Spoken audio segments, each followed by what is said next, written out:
여러분 안녕하십니까? 2019년 11월 25일 월요일 신문사설비평 시작하겠습니다. 먼저 지소미아 관련된 사설입니다. 조선일보는 나라만 먹던 지소미아 소동 안보라인 책임 물어야 한다. 문화일보는 지소미아 다시 불지르지 말고 징용 해법 결자 해지해야 한다.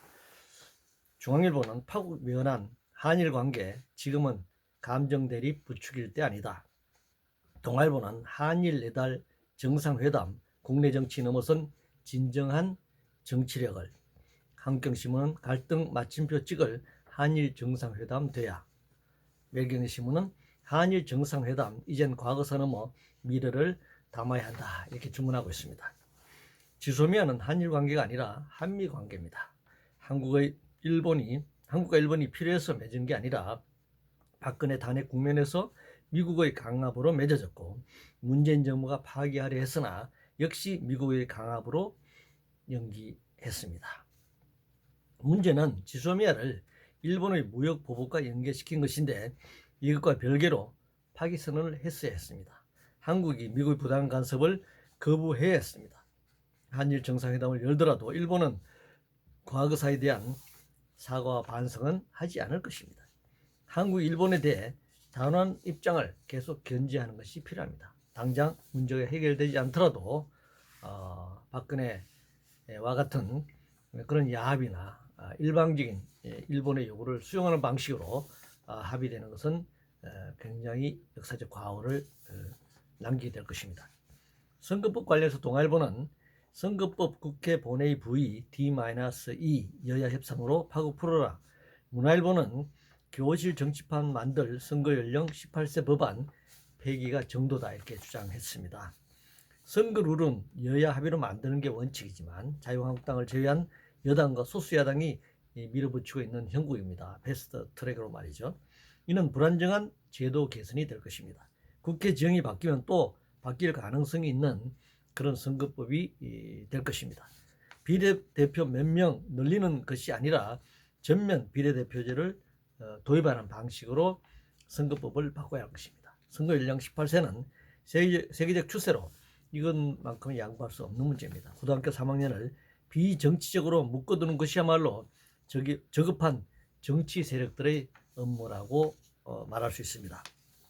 금융 관련해서 동아일보는 규제 벗은 인터넷 은행들 정체된 금융계 혁신 선도해야 한다라는 제목의 사설에서 카카오 인터넷 전문은행인 카카오뱅크 최대 주주, 국회 정무위원회 법안 심사 소위 통과 이런 내용으로 금융의 혁신 선도를 인터넷 은행들에 주문하고 있습니다. 금융의 유동성과 금융 투기를 더욱 높일 가능성에 대해 철저한 규제가 필요한 점에 대해서는 강구하고 있습니다. 철도 파업 관련해서 중앙일보는 명분도 신뢰도 약한 철도 파업 접는 게 순리다라는 제목의 사설에서 인력 충원, SRT 통합 등 요구가 과도하다. 불편 경험한 국민의 반감만 키울 뿐이다 이렇게 주장을 했는데요. 4조 2교대는 노사합의 사항입니다. 노사합의를 지키라고 하는 지금 파업을 하고 있는 것입니다. 철도 노동자들의 건강과 안전이 철도 사고를 예방하고 선거의 안전을 보장하며 국가의 자산인 철도 자산을 지키는 일입니다. SRT 통합은 철도 공공성을 위해 필요합니다.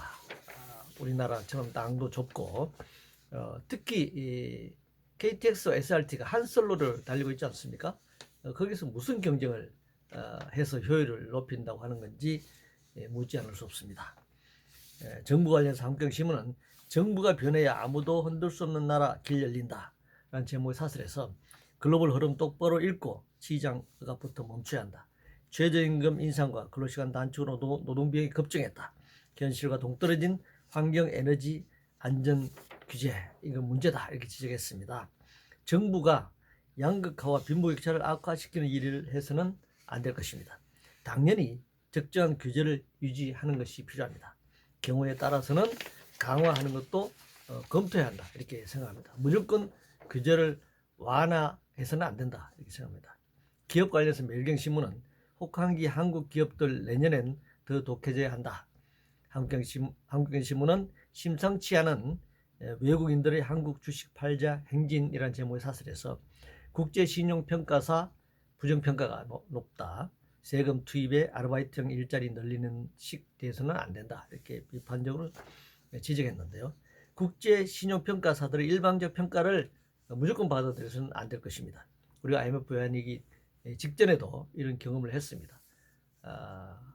이 불안정성을 높이고 신용 등급을 낮춰서 되려 빨리 위기를 만들어내는 그런 업무에 대해서 우리가 항상 이해해 주셔야 한다 생각합니다.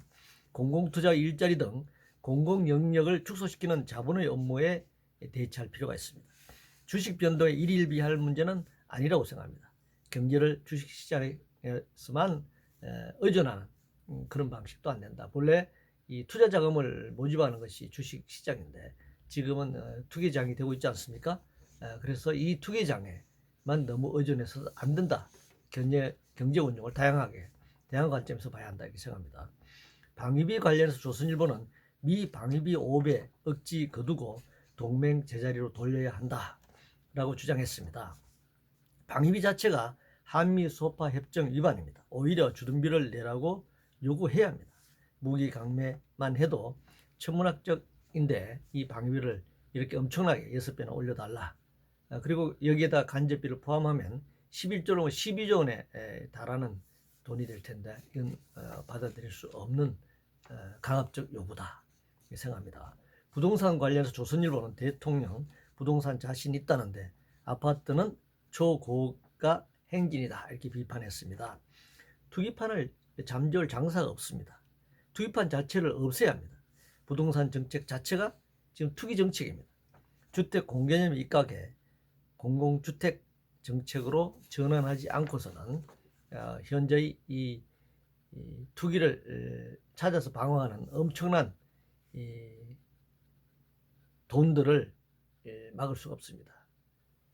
지금 경제가 굉장히 하향 국면을 그리고 있는 상황에서 돈들이 부동산이라고 하는 투기처를 지켜갈 리가 없습니다. 바이오 관련해서 매일경제신문은 미국서 K-바이오 세역사선 SK신약 개발이라는 제목의 사설에서 조업종을 버리고 기본에 충실해야 한다. 그동안에 이 바이오 사기들이 많았기 때문에 아마 이런 주장을 하고 있는 것 같습니다. 그렇다면 그동안 바이오 산업을 내걸고 벌어진 투기나 사기 행각들을 면밀히 점검하는 것이 필요합니다. 기술적인 측면에도 그렇고 주식시장 상장의 경우에도 그렇고 이것이 투기를 통해서 먹튀하는 그런 것에 이용되어 왔던 점을 정부가 면밀히 들여다보고 대책을 마련해야 한다 생각합니다. 권력형 비리 관련해서 문화일보는 유재수 감찰 중단과 지속적 봐주기 배후 반드시 밝혀라 이렇게 주장하고 있네요. 공수처를 만든다고 이런 권력형 비리가 해소되지는 않을 것입니다. 이번 사건에 대해서는 현재 공수처가 어떻게 될지 모르니까 검찰이 명확하게 수사하고 처벌하는 것만이 이걸 막아낼 수 있는 길이다 생각합니다. 그러나 안타깝게도 박근혜 최순실 게이트가 촛불 항쟁으로 단죄를 받고 지금도 재판 중에 있습니다만 소위 촛불 정부라고 하는 문재인 정부에서도 청와대에서 핵심 권력 내부에서 이런 문제가 불거지고 있고 또 앞으로도 얼마나 많은 문제가 드러날지 모르겠습니다만 굉장히 안타까운 일입니다. 그러나 법으로 단죄하지 않고서는 이 문제는 계속 이런 상황 계속 반복될 수밖에 없다 이렇게 생각합니다. 이상으로 2019년 11월 25일 월요일 신문사설 브리핑을 모두 마치겠습니다.